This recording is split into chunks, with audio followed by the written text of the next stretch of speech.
नमस्कार। कक्षा 7 के साइंस के लेसन भौतिक और रासायनिक परिवर्तन में आज हम कुछ और रासायनिक परिवर्तनों के बारे में जानेंगे। आज की पढ़ाई शुरू करने से पहले मैं आपको ये बीकर दिखाना चाहती हूँ जिसमें 100 ml पानी में लगभग मैंने 1 चम्मच कॉपर सल्फेट यानी नीला थोथा घोल कर रखा है। इसमें मैं डाल रही हूँ एक लोहे की चाबी। इसका रिज़ल्ट हम बाद में देखेंगे, पहले आज का लेसन शुरू करते हैं।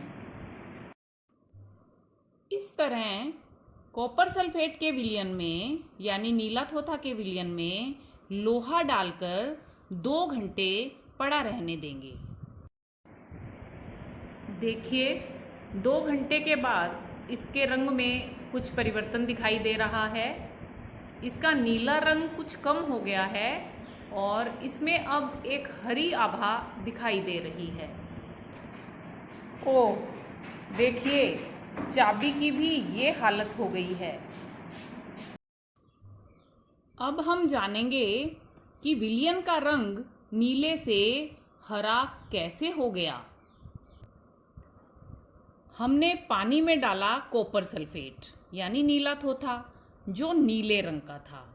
फिर हमने उसमें लोहे की चाबी डाली तो लोहे ने कम क्रियाशील कॉपर को हटा दिया और खुद सल्फेट के साथ बैठ गया, यानी कॉपर सल्फेट से बन गया आयरन सल्फेट। और आयरन सल्फेट का रंग होता है हरा, इसलिए धीरे धीरे विलयन का नीला रंग कम हुआ और फिर उसमें हरी आभा दिखाई देने लगी। जब किसी अभिक्रिया में अधिक क्रियाशील अवयव कम क्रियाशील अवयव को विस्थापित कर देता है तो वह अभिक्रिया विस्थापन अभिक्रिया कहलाती है। और इस अभिक्रिया में जो कॉपर मुक्त हुआ यानी जो तांबा मुक्त हुआ वही हमें चाबी पर लगा हुआ दिखाई दिया। अभिक्रिया से पहले हमारे पास था कॉपर सल्फेट और आयरन यानी लोहा, और अभिक्रिया के बाद बना आयरन सल्फेट और कॉपर, यानी हमें नए पदार्थ प्राप्त हुए। तो हुआ ना यह रासायनिक परिवर्तन। रासायनिक परिवर्तनों को रासायनिक अभिक्रिया भी कहते हैं। इसी तरह के एक और परिवर्तन के बारे में जानते हैं।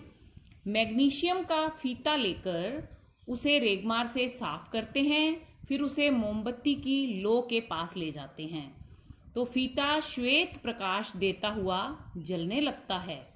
देखते ही देखते मैग्नीशियम फीता जलकर राख में बदल जाता है। ऐसा करते समय हमें कुछ सावधानी रखनी होती है। मैग्नीशियम के जलते हुए फीते को टकटकी लगाकर नहीं देखना चाहिए, यह रोशनी आंखों को नुकसान पहुंचा सकती है। मैग्नीशियम के जलने पर जो रासायनिक अभिक्रिया होती है उसे इस रासायनिक समीकरण से समझ सकते हैं। पहले था हमारे पास मैग्नीशियम, जलने पर उसने वायुमंडल की ऑक्सीजन से क्रिया की और मैग्नीशियम का ऑक्साइड बनाया, और यह मैग्नीशियम का ऑक्साइड राख के रूप में हमें प्राप्त हुआ। इस तरह से इस अभिक्रिया को लिखना कहलाता है रासायनिक समीकरण। यहाँ भी हमें एक नया पदार्थ मैग्नीशियम ऑक्साइड के रूप में प्राप्त हुआ, तो यह भी रासायनिक अभिक्रिया है।